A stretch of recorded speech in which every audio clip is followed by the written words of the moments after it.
ایک دفعہ کا ذکر ہے، سرسبز پہاڑیوں کے درمیان بس ایک چھوٹے سے گاؤں میں انیکا اور میرا نام کی دو بہنیں رہتی تھیں۔ وہ بہت غریب تھے، لیکن ان کا دل بڑا اور ایک دوسرے کے ساتھ مضبوط رشتہ تھا۔ ان کا چھوٹا سا گھر مٹی کی اینٹوں سے بنا ہوا تھا۔ اگرچہ ان کے پاس بہت کم تھا، لیکن بہنیں ہمیشہ خوش مزاج اور مہربان تھیں۔ بڑی بہن انیکا کو گانے کا شوق تھا۔ اس کی آواز بلبل کے گیت کی طرح تھی، جو اسے سننے والے کو خوشی دیتی تھی۔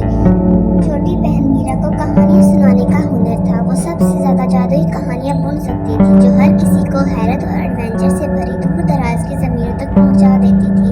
ہر صبح بہنیں سورج سے پہلے اٹھتی، جنگل سے لکڑی اکٹھا کرتی اور گاؤں کے بازار میں بیچتی۔ شام کو کام کاج کے بعد انیکا گاتی اور میرا تیل کے چھوٹے سے چراغ کی روشنی میں کہانیاں سناتی۔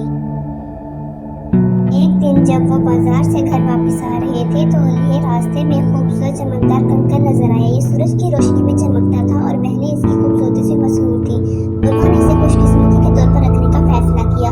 امید ہے کہ یہ ان کے لیے کچھ اچھی قسمت لے کر آئے گا۔ اس رات جب میرا ایک کہانی سنا رہی تھی اور انیکا ایک دھن گنگنا رہی تھی، انہوں نے کچھ عجیب محسوس کیا۔ کنکر نرمی سے چمکنے لگا۔ جیسے جیسے چمک بڑھتی گئی، اس نے ان کے چھوٹے سے گھر کو گرم سنہری روشنی سے بھر دیا۔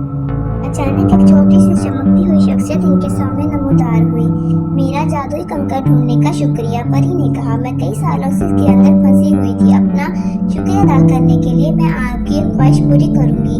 سمجھداری سے انتخاب کریں، کیونکہ یہ آپ کی زندگی کو ہمیشہ کے لیے بدل دے گا۔ بہنوں نے حیرت سے دوسرے کی طرف دیکھا۔ وہ دولت یا ایک عظیم گھر کی خواہش کر سکتے تھے، لیکن اس کے بجائے انہوں نے ایک ساتھ سرگوشی کی اور پھر پری کی طرف متوجہ ہوئے۔ انیکا نے کہا، ہم کسی ایسی چیز کی خواہش رکھتے ہیں جو نہ صرف ہماری بلکہ پورے گاؤں کی مدد کرے۔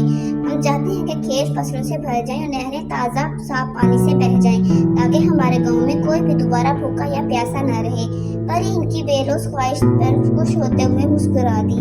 اس کے ننھے سے ہاتھ کی لہر سے ان کے گھر کے باہر کے کھیت پوری طور پر سرسبز کھیتوں سے ڈھک گئے اور ندیاں صاف پانی سے چمک اٹھیں۔ گاؤں راتوں رات بدل گیا اور سب نے خوشی منائی۔ بہنیں اپنے عاجز گھر میں رہتی رہیں، لیکن اب وہ اس خوبصورتی اور فراوانی میں گھری ہوئی تھی جس کا وہ ہمیشہ سے خواب دیکھتے تھے۔ گاؤں کے لوگ انیکا اور میرا کی مہربانی کو کبھی نہیں بھولے اور ان کی کہانی نسل در نسل سنائی جاتی رہی، جو سب کو یاد دلاتی رہی کہ حقیقی دولت فراخ دلی سے آتی ہے۔